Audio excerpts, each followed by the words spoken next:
Bonjour à ceux qui nous rejoignent.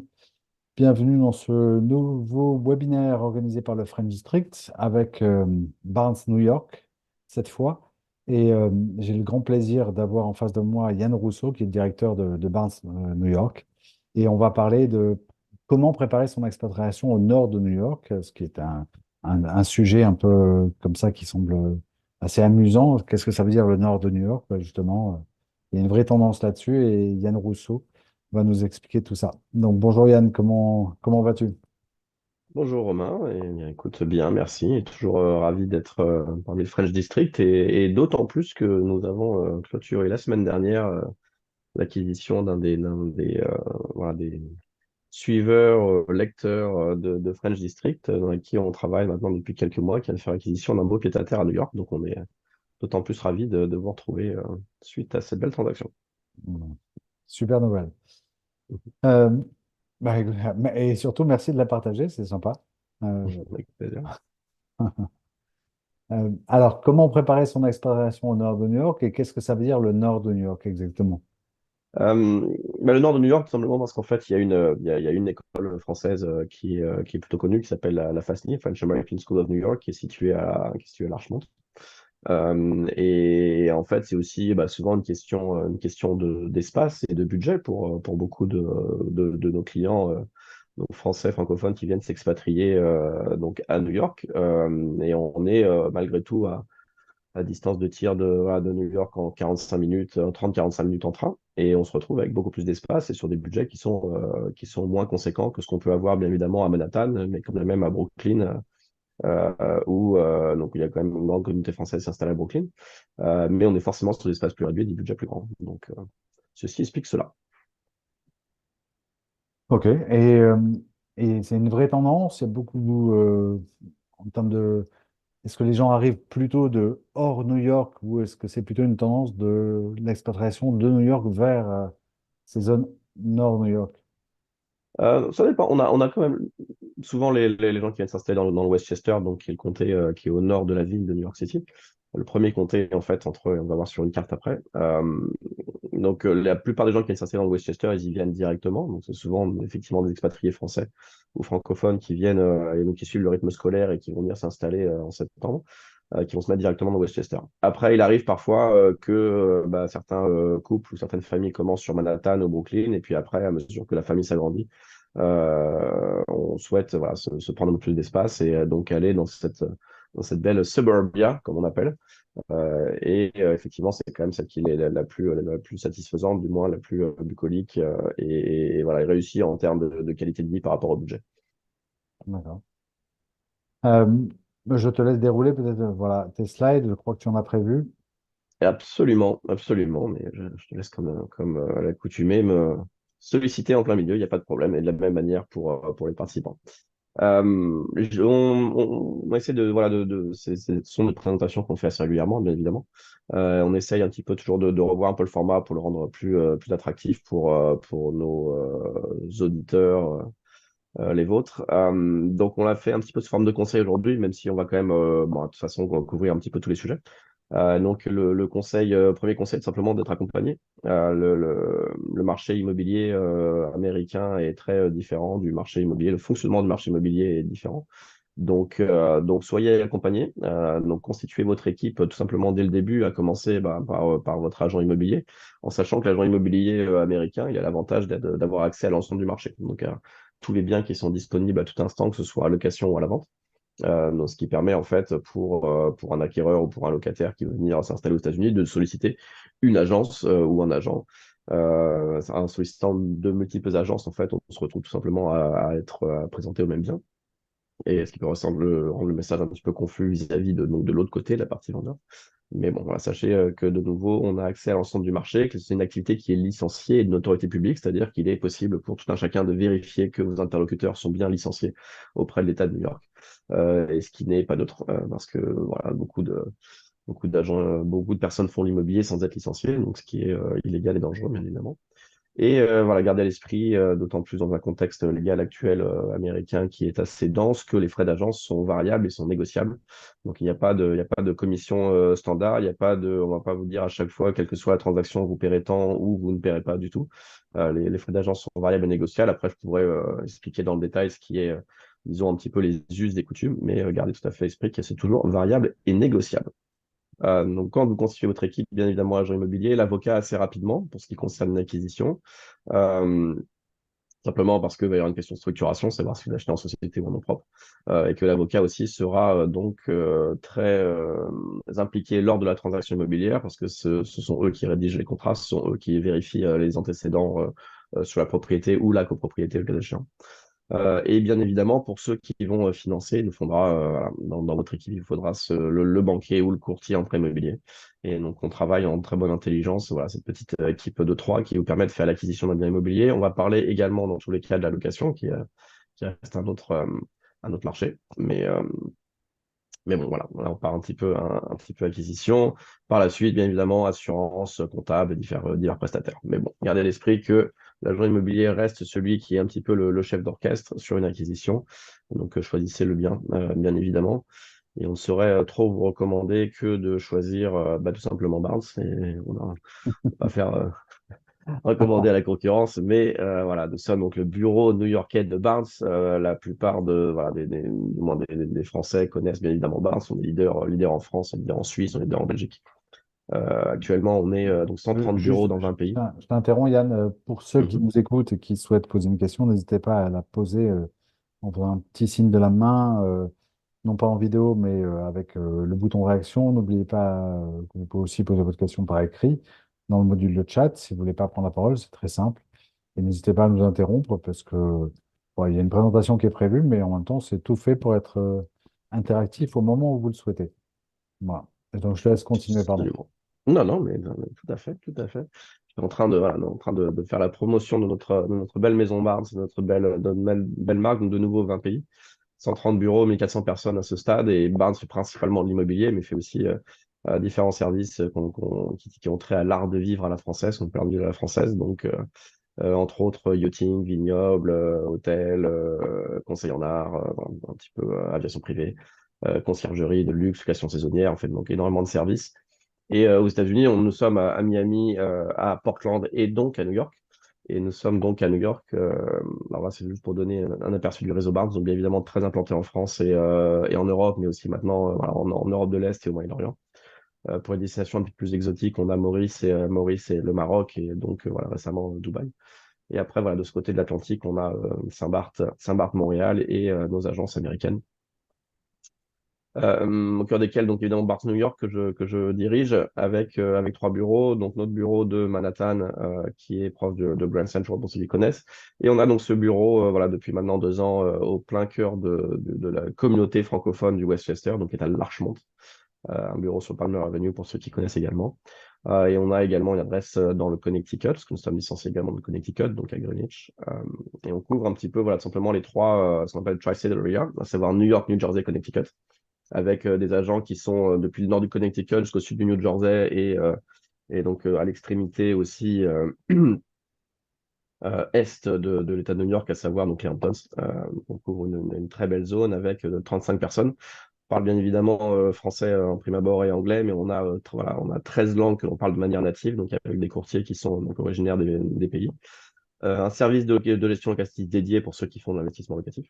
Euh, et puis, de nouveau, c'est le sein du groupe Barnes, donc ce qui donne voilà, un engagement de sécurité, tout simplement, un engagement de service, mais un engagement de sécurité également dans des zones qu'on ne maîtrise pas forcément.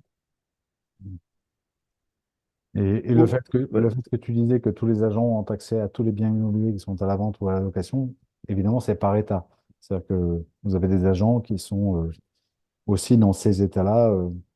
Ouais, c'est par État et c'est même en fait disons, par division d'État, c'est-à-dire que chaque zone a une association d'agents immobiliers qui représente la zone et, euh, grâce à laquelle en fait il y a donc ce système du MLS, donc tout le monde met ses biens en commun dans le MLS local, donc on peut tout simplement être licencié, les licences sont licences d'État, donc nous sommes licenciés dans l'État de New York, Après, on est membre de l'association REBNY, qui est Real Estate Board of New York, qui couvre la ville de New York City.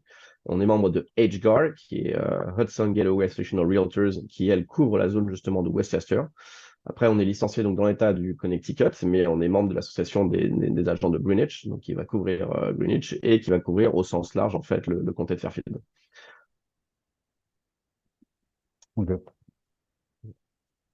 Conseil numéro 2, vous êtes accompagné, ben, profitez d'être accompagné pour être tout simplement renseigné. Renseignez-vous, suivez donc les webinaires, les articles de French District et voilà, tout ce que nous on essaie de publier pour essayer de donner un petit peu un maximum d'informations sur le marché immobilier aux États-Unis, à savoir les différents types de biens qu'on va passer en revue, savoir la différence avec des programmes neufs. On va juste en toucher un tout petit peu parce que finalement, Westchester, Connecticut, il n'y a pas non plus à outrance de programmes neufs par opposition à New York City. J'ai ma caméra qui a décidé de suivre mes mains plutôt que ma voix.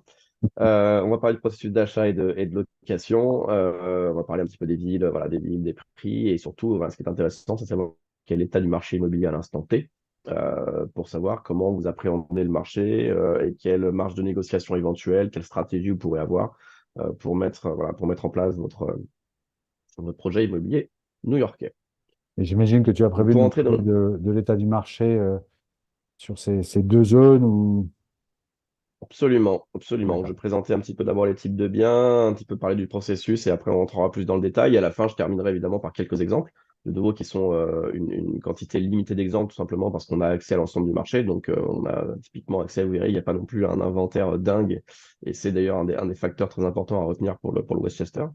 Mais bon, on pourrait aller voilà, dans la liste exhaustive, mais on va vous en prendre quelques-uns qui me semblaient relativement intéressants à présenter.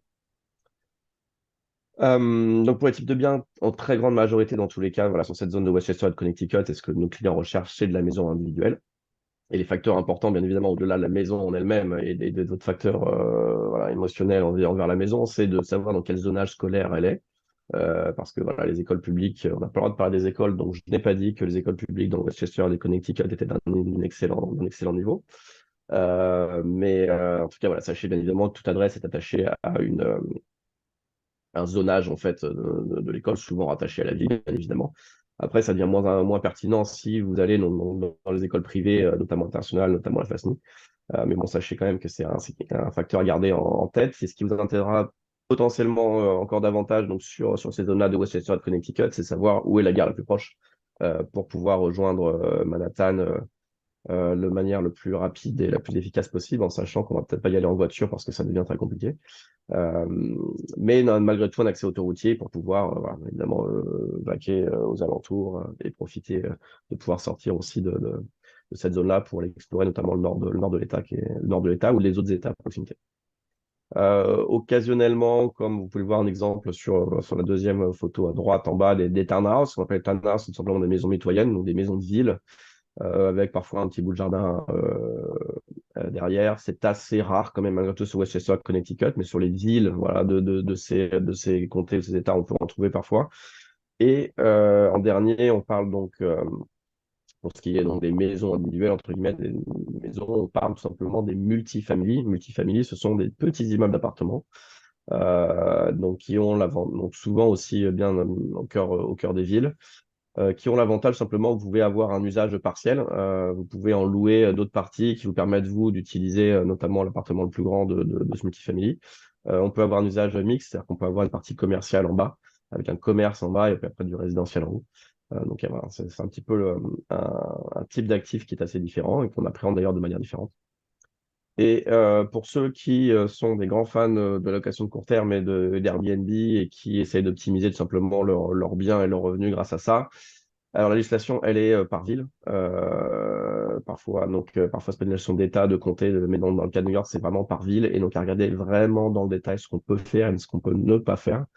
La tendance est à davantage de restrictions pour les utilisateurs d'Airbnb de plus en plus et notamment donc, voilà, sur les zones au nord de New York. Donc, si c'est quelque chose qui est important dans votre démarche et dans votre projet, il faut regarder vraiment dans le détail quelle est l'autorisation de la ville ou du village à cet égard. Des, des Airbnb ou d'autres plateformes, puisque c'est la location à court terme qui est régulée, c'est Oui, ça? absolument. Oui, oui, peu importe. C'est en fait location à court terme, donc souvent le,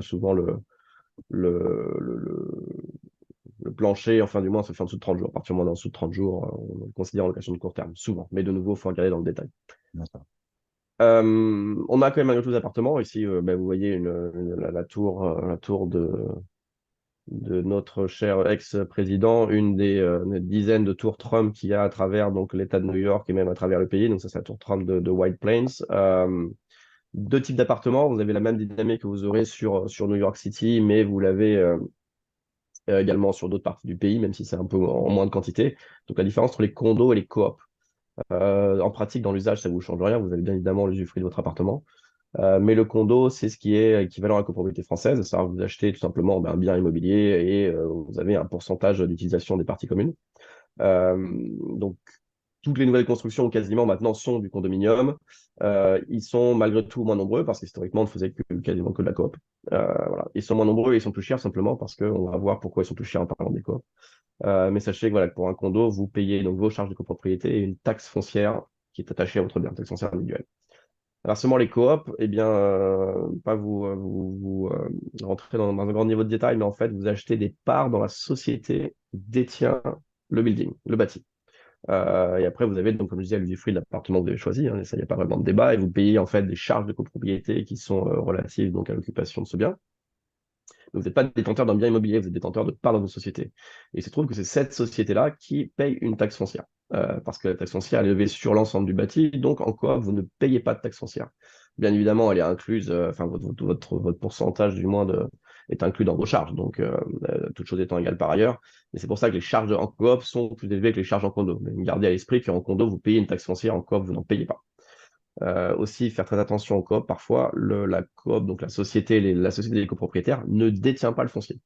Elle peut être sur un bail amphithéotique, qui peut être en général pris pour 99 ans. Mais quand on arrive, plus on se rapproche de l'échéance de ce bail, et plus évidemment la valeur du bien diminue.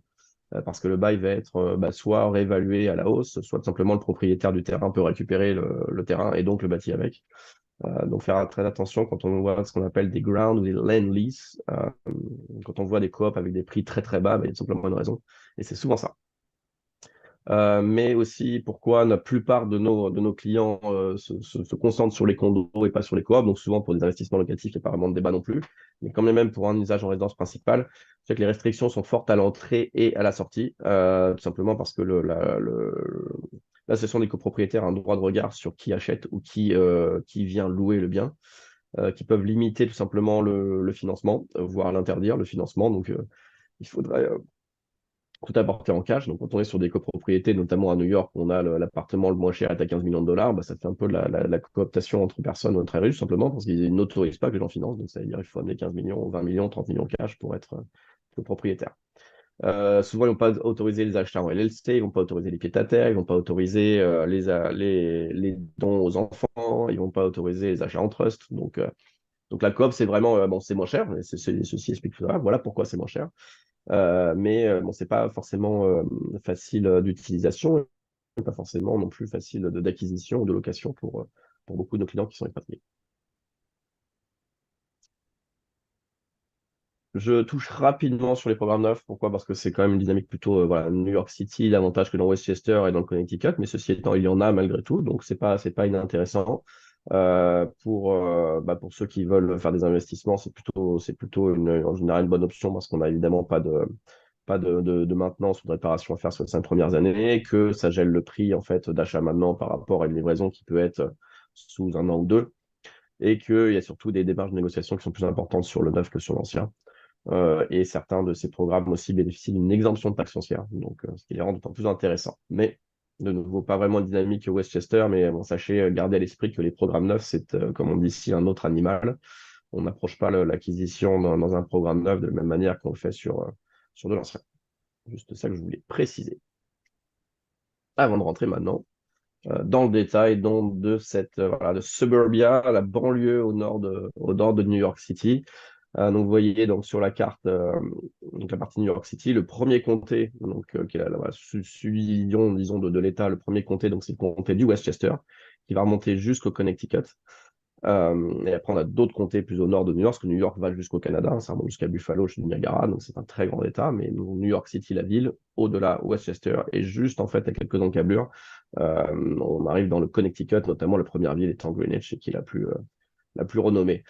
Ce qu'on a mis, disons, en rouge, c'est principalement la zone que l'on dessert, que notre clientèle vise en prime abord, du fait donc, de l'emplacement de la Fastney, vous voyez, avec cette étoile, donc, qui est à Larchmont Mamaroneck, et nous sommes nous-mêmes implantés physiquement, le bureau de Barnes Westchester est à Larchmont. Donc toute cette zone-là, en fait, grosso modo, elle est entre 30 minutes et 1 heure de train. Certains même, en fait, trains express de Greenwich peuvent mettre encore quasiment assez plus rapidement que sur d'autres gares qui sont avant. Des écoles internationales de la FASNI et de nouveau un réseau scolaire, lui, aussi assez dense. Euh, des données très hétérogènes, pourquoi? Parce qu'après, je vais présenter les données de marché et sachez que quand on raisonne le comté de Westchester, ou le comté de Fairfield, cette donnée-là, elle est très hétérogène dans le sens où elle va être nivelée par le bas, par les autres villes, par rapport aux villes que nous, on cible. C'est-à-dire que Larchmont, tout simplement, les villes côtières, donc Larchmont, Mamaroneck, Rye, d'autant plus, et Greenwich sont beaucoup plus valorisées que le reste du comté. Donc, c'est pour ça qu'il faudra prendre les données avec un grain de sel. Mais malgré tout, quelle que soit la zone où on est en fait dans le nord de New York, on a vraiment une différence de caractéristiques de marché par rapport à New York City. On a un marché qui est extrêmement saisonnier, donc dont la rotation se fait donc avec les rythmes scolaires. C'est un marché qui est en dormance quasiment, je dirais, d'octobre à avril, si je caricature un petit peu, et avec une très forte activité donc sur la fin du printemps et sur l'été.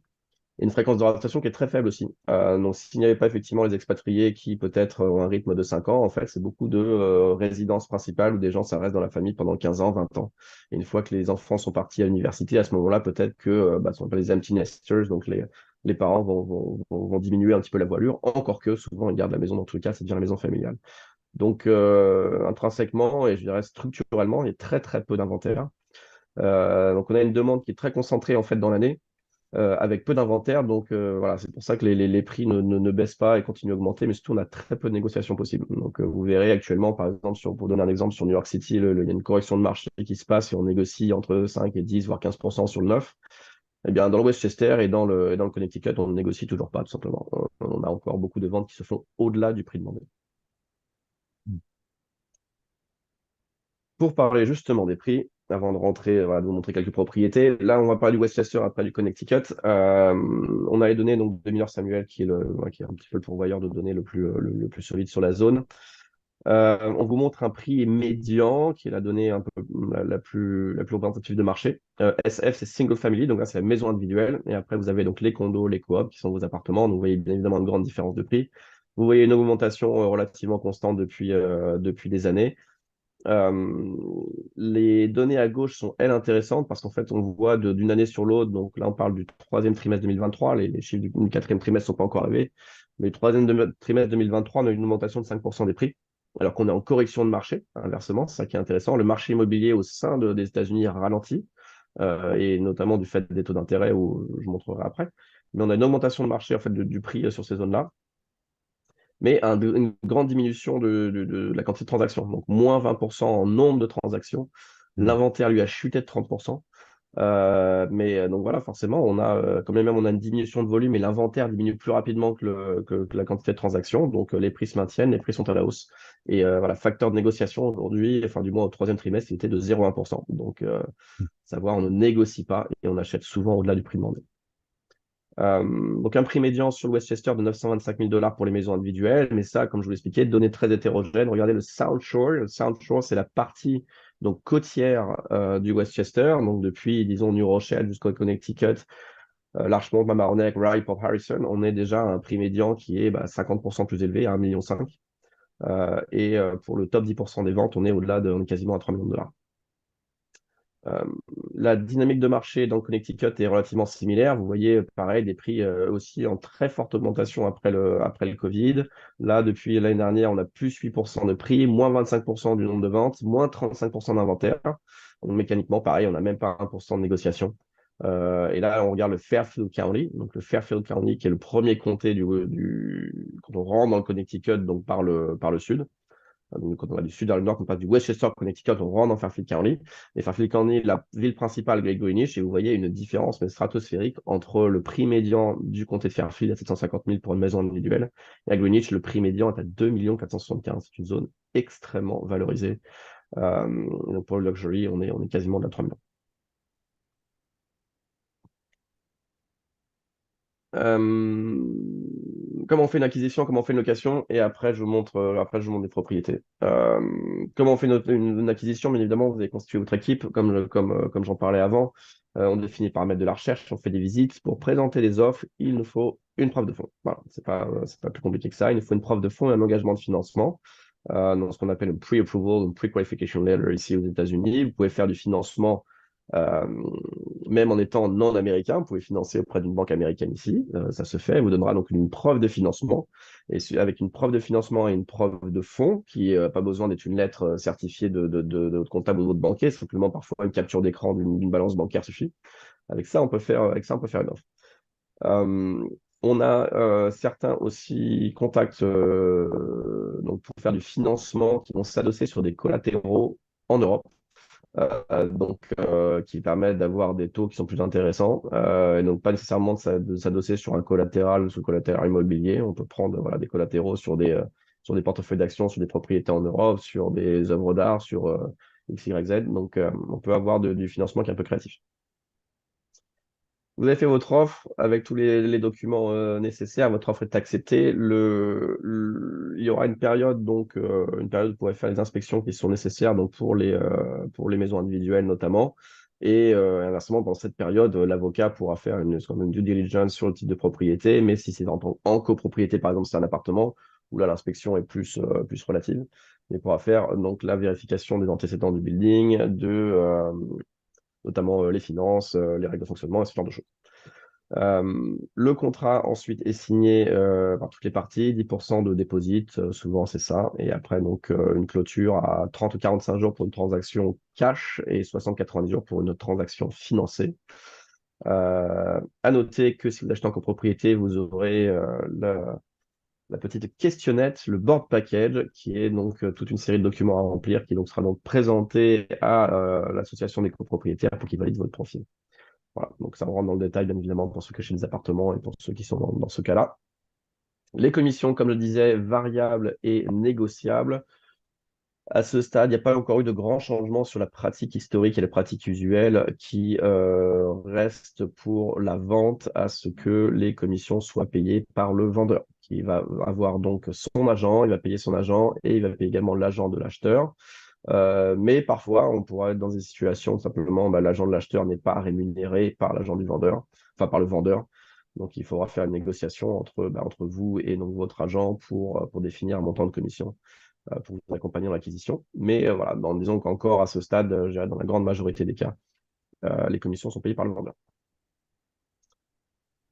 Pour la location, là, donc, le plus important, ça va être de constituer votre dossier. Toutes les images que je vous montre sont des propriétés qui sont sur le marché actuellement, hein, dans ces zones-là. Et s'il s'agit d'une maison à Mamaroneck, avant, c'était de l'autre côté, je crois, du Westchester de mémoire. Mais ça, c'est une maison sur Mamaroneck en front de mer qui est très belle.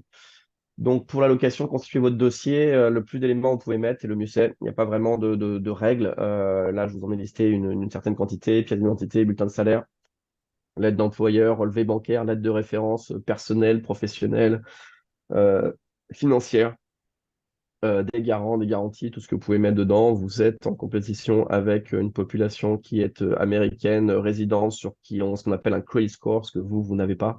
Sur lesquels on a accès au casier judiciaire entre guillemets immobilier, savoir s'ils ont eu des évictions, s'ils ont donc perdu une location précédemment. Le propriétaire ne pourra pas faire ses vérifications sur vous, donc il va falloir vraiment border le dossier et en mettre le plus possible, de sorte que voilà, le propriétaire soit rassuré à l'idée de confier son bien dans les mains d'un locataire étranger. Donc, constituer le dossier en amont, c'est quand même plus simple, parce que tout simplement, on ne pourra pas présenter d'offre sans avoir ce dossier. Donc, il est frustrant parfois et surtout que le marché est tellement dynamique, on peut aller voir une propriété, vouloir présenter une offre, mais le temps qu'on constitue le dossier, il va passer 2 ou 3 jours et la maison sera déjà partie. Donc, il faut être vraiment très proactif à ce niveau-là. Le bail, une fois que vous avez donc visité, vous avez présenté votre offre, l'offre est acceptée, le bail est donc préparé par le propriétaire, il est signé et vous allez verser tout simplement tout d'un coup, à savoir, en règle générale, ce sera un mois de loyer, un mois de caution et les commissions d'agence, le cas échéant, donc qui seront versées. Vous aurez de la même manière un board package s'il s'agit d'un appartement. Si c'est une maison individuelle, évidemment, il n'y en a pas. Si c'est une maison individuelle, ça peut être un deal qui se fait voilà, dans la semaine. Ça peut être très rapide, malgré tout. Si c'est une copropriété, ce board package, le traitement de ce board package peut prendre 30-45 jours. Même si en général, c'est souvent moins.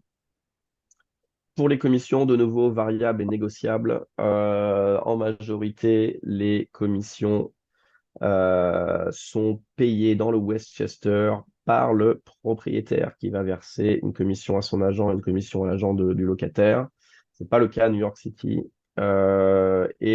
Pour beaucoup de nos clients, pour qu'ils passent en haut de la pile, pour qu'ils aillent effectivement faire ils ont un retard par rapport à la concurrence du fait de ne pas être américain et de ne pas avoir tout cet historique.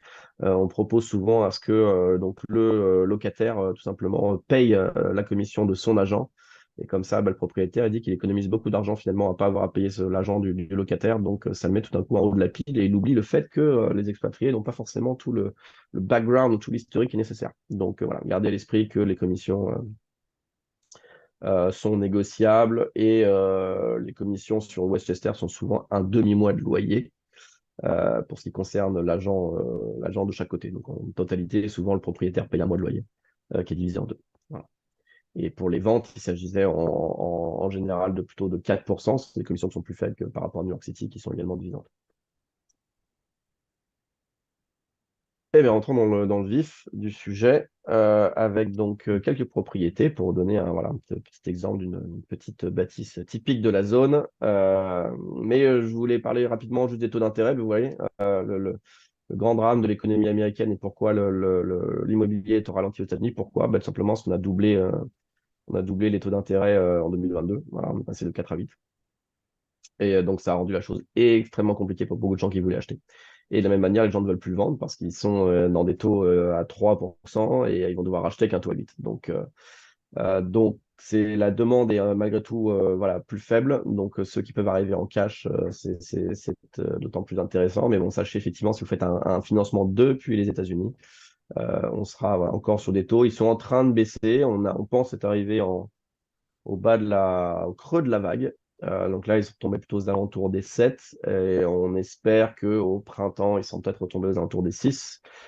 Et donc, avec une reprise immobilière à ce moment-là, ça devrait normalement rentrer dans l'ordre. Mais chacun a sa boule de cristal.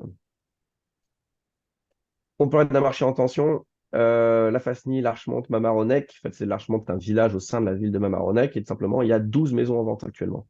12 maisons en vente et pour les avoir, on toutes les connaître. On a effectivement des maisons d'un prix très élevé, au-delà des 3-4 millions de dollars. Et on a des maisons qui sont tout simplement en complète perdition, donc qui sont effectivement peu chères, mais où il y a tout simplement tout à refaire. Si c'est même pas d'ailleurs des maisons qui ont des problèmes structurels où il faut même carrément raser la maison pour reconstruire. Donc, très, très peu de disponibilité sur les villes de Larchmont de Mamaroneck. Il y a d'autres villes, évidemment, d'autres villages à proximité. Vous avez New Rochelle, vous avez Rye, vous avez Scardell, vous avez White Plains, vous avez pas mal de choses. Mais si on veut marcher, entre guillemets, jusqu'à l'école ou jusqu'à ces gares-là, il y a très peu de disponibilité à l'acquisition. 16 appartements uniquement disponibles. Et en location, alors location, nouveau, gardez l'esprit que c'est un marché saisonnier. On va avoir vraiment un vrai résurgence d'inventaire au niveau du printemps. Donc, beaucoup de maisons vont rentrer sur le marché à partir de l'année prochaine. Là, on est en plein cœur de l'hiver, donc c'est pour ça qu'il y a très peu de choses. Mais ça reste malgré tout un inventaire en tension. En location actuellement, 8 maisons individuelles et 14 appartements. Greenwich qui est bien plus grand, bien plus grand, bien plus étendu. Donc là, on n'a pas plus d'offres, évidemment. Mais pour parler de Connecticut, on a une centaine de maisons en vente, une cinquantaine de maisons à location et moins d'appartements. Parce que c'est quand même beaucoup de la maison individuelle.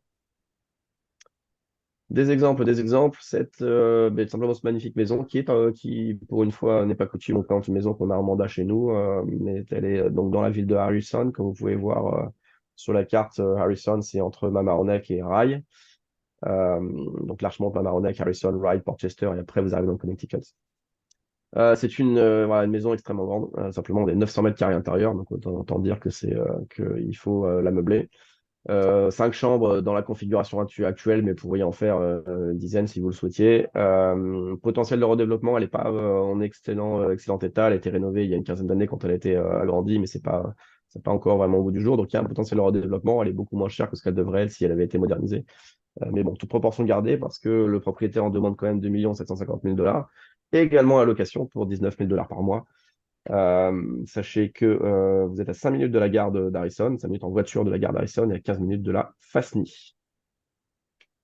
Donc, une maison, voilà, vue de l'extérieur et vue de l'intérieur, vous voyez le petit logo Virtually Stage, une petite spécificité américaine. On vous montre des photos, mais ce ne sont pas les photos réelles, entre guillemets. Donc là, la maison, elle est actuellement vide. Et donc, tous les meubles que vous voyez ont été ajoutés de manière digitale. Et parfois, même, vous avez des photos où la maison n'est pas vide, mais elle a été reconfigurée digitalement. Donc, il faut toujours faire attention quand les photos sont très belles. Se méfier que ce soit les photos réelles ou non. Un exemple donc d'une de ces maisons qui est en vente largement, une de ces maisons. Donc, elle est, comme vous voyez, elle est quand même, pour ceux qui connaissent la zone, elle est donc de l'autre côté de la 95, elle est du côté ouest de la 95, donc elle est quand même plus éloignée. On a 5 minutes de la gare de Mamaroneck, on est toujours à 10 minutes de la gare de la Fastney, pardon, en voiture. C'est une maison rénovée de plein pied. Et on demande 1 800 000 $, 4 chambres, 3 salles de bain, voilà, 280 mètres carrés intérieur, donc c'est quand même une belle propriété, 4000 mètres carrés extérieur de la même manière. Donc c'est une ouais, belle propriété avec donc, deux cheminées et qui a été refaite. Maronel, je vais parler tout à l'heure des multifamilies. Ça, c'est un multifamilier, justement. C'est un immeuble avec 3 appartements. Et donc là, c'est un exemple de location, un appartement au cœur de la ville de Mamaroneck. On est à 5 minutes à pied de la gare, à 5 minutes à pied, pardon, de la gare de Mamaroneck, toujours 10 minutes de la Fastney. Donc là, vous avez un étage sur les trois. Ça a été voilà, rénové, 3 chambres, 2 salles de bain, 110 mètres carrés. Et un loyer, somme toute, tout à fait raisonnable pour 3 400 $ par mois, même très, très raisonnable pour la zone. Et vous allez voir après pourquoi, avec cet exemple de Greenwich. Dans Greenwich, Connecticut, cette fois-ci, bah, en fait, c'est un cottage, 2 chambres, 2 salles de bain et demie, qui demande quasiment 8 000 $ par mois pour 2 chambres, 2 salles de bain et demie, qui a été relativement rénové, mais pas nécessairement. Malgré tout, 170 mètres carrés intérieur. On est à 5 minutes en voiture de la gare de Greenwich. On est à Greenwich, on est plus loin de la Fastney, hein, mais bon, on est 20-25 minutes de la Fastney, mais après, bon, Greenwich, c'est une autre zone, c'est un autre état. Euh, et comme vous pouvez le voir, ben, 16 000 mètres carrés extérieurs, et vous dites, mais pourquoi ce cottage, il a un terrain tout à fait gigantesque autour de lui? Ben, parce que c'est le cottage en fait, de cette petite bâtisse typique du Connecticut qui en demande simplement 30 millions de dollars. Voilà. Donc, c'est à peu près le type d'immobilier qu'on trouve dans la zone de Greenwich. Et sur cette belle note ambitieuse que je termine le déroulement de ces slides et ravi de répondre à des questions s'il y en a ou aux tiennes également. Clarification, Romain. Je ne suis pas sûr qu'il y ait des Répondre. questions parce que ta présentation est particulièrement détaillée comme d'habitude, particulièrement précise, et que moi-même, j'ai du mal à trouver des questions, même si j'en ai. Mais si je l'avais vraiment écouté sans en rien savoir sur le marché, sur ce le nord de New York immobilier, je pense que j'aurais déjà pas mal de réponses à des questions que je pourrais avoir.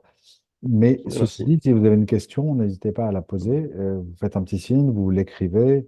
Évidemment, Yann va la voir et va Mm. y répondre. Moi j'ai une question, ce qui permettra de laisser un petit peu de temps à ceux qui nous écoutent euh, pour réfléchir s'ils ont une question. C'est une question qui semble un peu bête peut-être, mais et que tu peux évidemment l'orienter vers ton métier. Mais c'est c'est quoi la différence entre un... Parce que tel que quelque part tu nous présentes les choses, le marché est tel qu'il est, les taux sont tels qu'il est, les loyers, les prix sont tels qu'il est, etc. Et quelle est la valeur ajoutée que peut apporter un agent immobilier? Au-delà du fait C'est d'être sympathique et d'être... voilà. d'être sympathique et d'avoir mis une cravate pour l'occasion.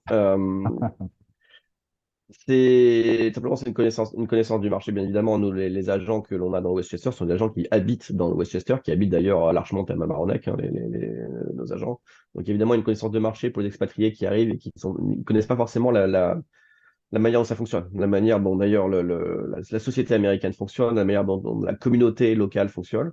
Donc c'est vraiment un conseiller davantage uniquement qu'un bousseur de papier. Après, il y a quand même malgré tout des règles et un encadrement légal qui est pas neutre quand on fait une acquisition de ce type ou même pour une location.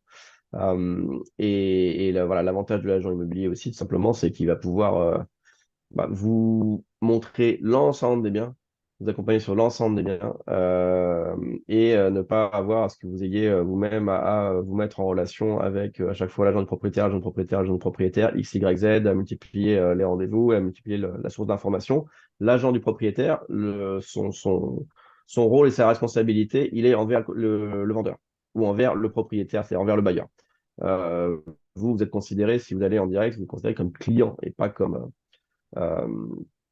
enfin, il y a une différence entre voilà, client et customer, grosso modo. Mais en fait, il ne représente pas vos intérêts. Dans la grande majorité des cas, de nouveau, les commissions d'agent étant payées par le vendeur ou par le propriétaire, il n'y a pas de, voilà, il n'y a pas vraiment d'intérêt, à mon sens, de s'économiser l'expertise d'un agent et de nouveau l'expertise d'un agent local. D'accord. Et c'est une moyenne quand tu dis que la, la partie négociable est extrêmement faible, voire n'existe pas. C'est en général ou il y a des cas où les parties négociables existent. Il y en a évidemment, ça existe. Donc, ça, Surtout dans votre quel cas? agent, si, bah, tout simplement des propriétés qui sont sur le marché depuis longtemps. Voilà. Des propriétés qui sont sur le marché depuis longtemps, qui ont des problèmes vraiment intrinsèques. Et ça, c'est votre agent qui vous aiguille en vous donnant l'historique complet de la propriété. Parce que de nouveau, les données sont publiques aux États-Unis, donc c'est assez pratique. C'est-à-dire que nous, quand on va sur une propriété, on dit bah, très bien, cette propriété, elle est dans les mains de cette famille depuis 5 ans. Euh, ils l'avaient acheté à tel prix. Il y a 5 ans, ils avaient fait un emprunt, ils avaient fait les travaux, ils n'avaient pas fait de travaux. Maintenant, elle est sur le marché depuis exactement 18 semaines. Ils ont fait une première baisse de prix il y a 12 semaines. Ils viennent de faire une autre baisse de prix il y a 4 semaines. Voilà donc l'historique pour cette propriété. Et en parallèle, on peut vous donner, donc, ayant de nouveau accès à l'ensemble des données du marché et ces données étant publiques, on vous donne en fait qu'on appelle les comparables, c'est-à-dire les maisons ou les appartements qui sont vraiment identiques, enfin pas identiques, mais qui sont justement comparables pour vous donner une idée précise de la valorisation. C'est-à-dire que le but de l'agent immobilier n'est pas uniquement de venir vous ouvrir la porte et vous dire, regardez, ça c'est une cuisine, mais plutôt de vous dire, vous voyez, cette propriété, elle est sur le marché depuis tant, elle est listée à 1,5 million, mais en fait, ses voisins qui sont à peu près dans la même catégorie, ils ont été vendus à 1,3 million en 6 semaines ou inversement. La maison d'à côté, enfin les maisons d'à côté, les maisons très similaires en termes de taille, elles ont été vendues 1,6 million en 4 jours. Donc, quand bien même ils ont listé 1,5 million, si votre agent ne vous dit pas, il va falloir faire une offre à 1,7 million, sinon vous l'aurez pas cette maison, vous risquez de la perdre. Et souvent, on apprend à ses dépens et on laisse passer 2, 3, 4 propriétés comme ça avant de se résoudre en fait à offrir davantage que le peu. Et ce marché qui est très saisonnier, est-ce qu'il est très saisonnier ou il est uniquement saisonnier? C'est-à-dire qu'on peut quand même faire des acquisitions pendant la période, on va dire d'hiver, la deuxième période. Allô? J'ai eu Ouais. un petit ralentissement de réseau. Si tu peux me répéter la question, s'il te plaît. Je disais, est-ce que le marché est saisonnier vraiment à 1-0 ou est-ce qu'on peut quand même acquérir des biens immobiliers ou louer des biens immobiliers en hiver? Où il faut vraiment attendre que les familles soient prêtes à partir C'est, après l'école. le débat est là, parce qu'en fait, le marché n'est pas évidemment, il est pas fermé, donc il y a des biens qui sont disponibles. Et ces biens qui sont disponibles, ils ont tellement peu de demandes actuellement c'est là où on a vraiment une capacité de négociation, et encore que, elle n'est pas non plus stratosphérique. Mais la réalité, c'est que l'inventaire est tellement faible, et donc on ne sait jamais par nos clients qui viennent, et on a qui viennent notamment pendant les fêtes de Noël ou qui viennent pendant les premières vacances de ski, ils se disent, mais oui, celle-là, elle me plaît. Je voudrais bien me positionner. Je sais qu'il n'y a pas trop de monde actuellement, donc je vais pouvoir potentiellement au minimum l'avoir au prix ou pas aller tellement au-dessus ou ce genre de choses.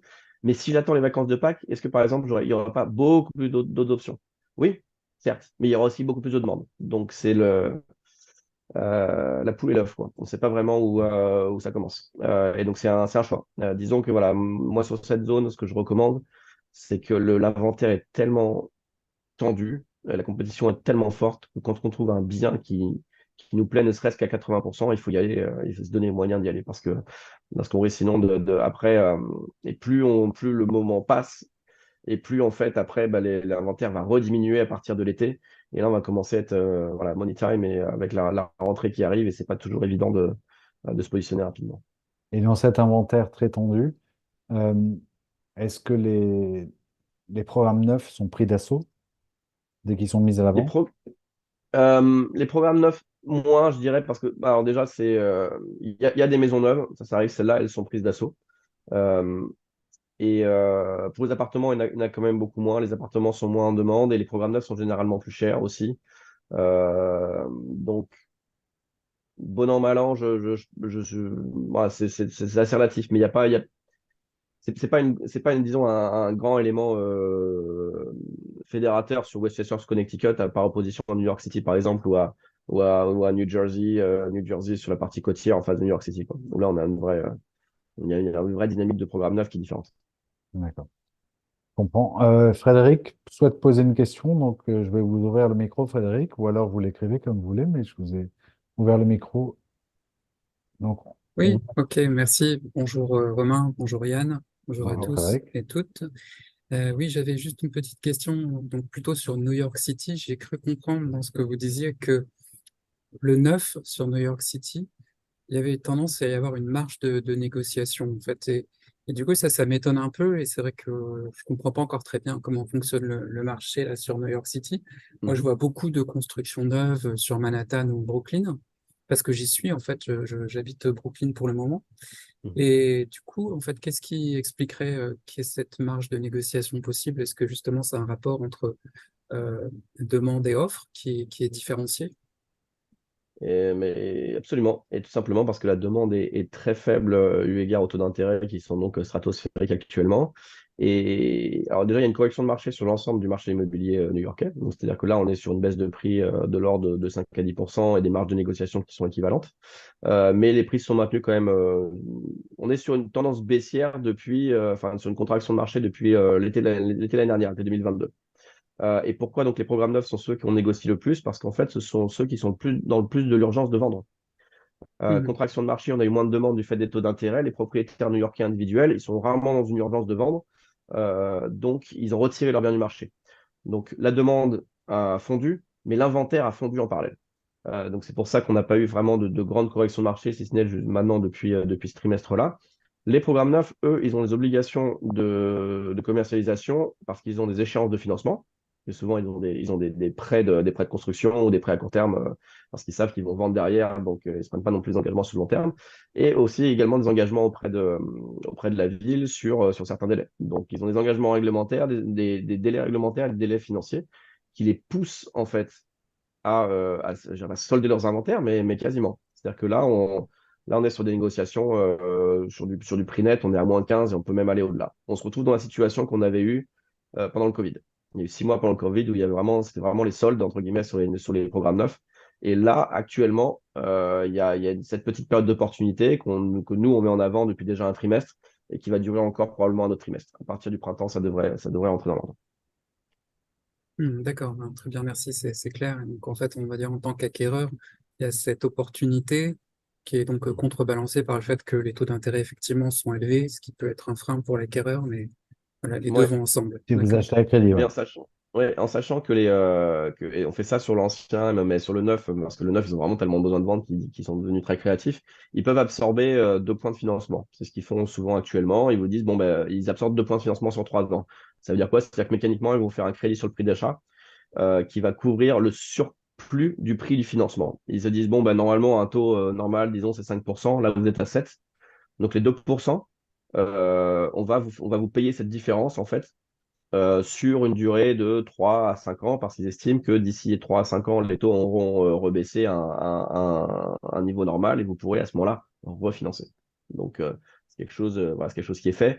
Les programmes neufs, de nouveau, c'est un autre animal par rapport à l'ancien et on a beaucoup d'items de négociation, beaucoup de marge de négociation sur divers leviers.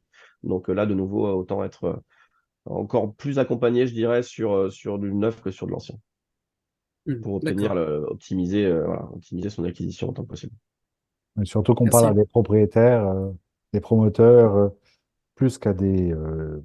propriétaires individuels.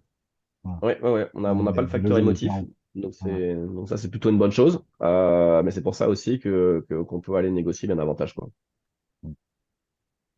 On est allé au-delà de votre question, peut-être, Frédéric? En tout cas, est-ce qu'on y a répondu? Oui, oui, c'est parfait, merci, c'est très clair. Ah, je vous en prie. Merci. Merci, Yann. Est-ce que quelqu'un d'autre a une question? voyez qu'on peut parler d'immobilier en général aux États-Unis, d'immobilier à New York, d'immobilier au nord de New York. Et Yann connaît bien les trois sujets. Très, très bien. Donc, ne vous gênez pas, on est là pour répondre aux questions. Et surtout, voilà, sollicitez-nous en direct parce que chaque projet est différent, hein. Donc, faut pas hésiter, même pour des questions de contexte et de compréhension après. On est là pour répondre à vos questions et vous accompagner en français dans le texte. Et c'est pour ça que dans le chat, j'ai mis un lien pour contacter l'agence Barnes New York, te contacter toi, bien sûr, aussi, sur demande. Voilà, mais s'il n'y a pas d'autres questions, en tout cas, c'était très intéressant. C'était comme d'habitude, Merci, partiellement complet. merci. Et comme d'habitude, tu réponds parfaitement à la question sans t'écarter du sujet, donc c'est efficace. Euh, je rappelle, en tout cas pour ceux qui vont réécouter en replay sur le Friend District et sur YouTube, éventuellement cette interview, qu'on fournira tous les liens qui vont avec, que Yann, qui vous seront utiles et que Yann nous fournira. Mhm. Donc, il y aura un intérêt à la revoir, ne serait-ce que pour ces liens-là. Et je vous souhaite à tous une très bonne journée, de très belles fêtes. Et merci beaucoup, Yann. Et À avec très plaisir. bientôt. Merci Romain, merci Frédéric, comme d'habitude. Et nous sommes ouverts pendant les vacances. Donc pour ceux qui viennent en vacances à New York, n'hésitez pas à nous solliciter. On a des agents qui ne dorment jamais. Donc c'est très bien. Voilà. Merci. Merci, l'immobilier, ça ne s'arrête jamais. Au Exactement. Allez. au revoir, Yann. Au revoir.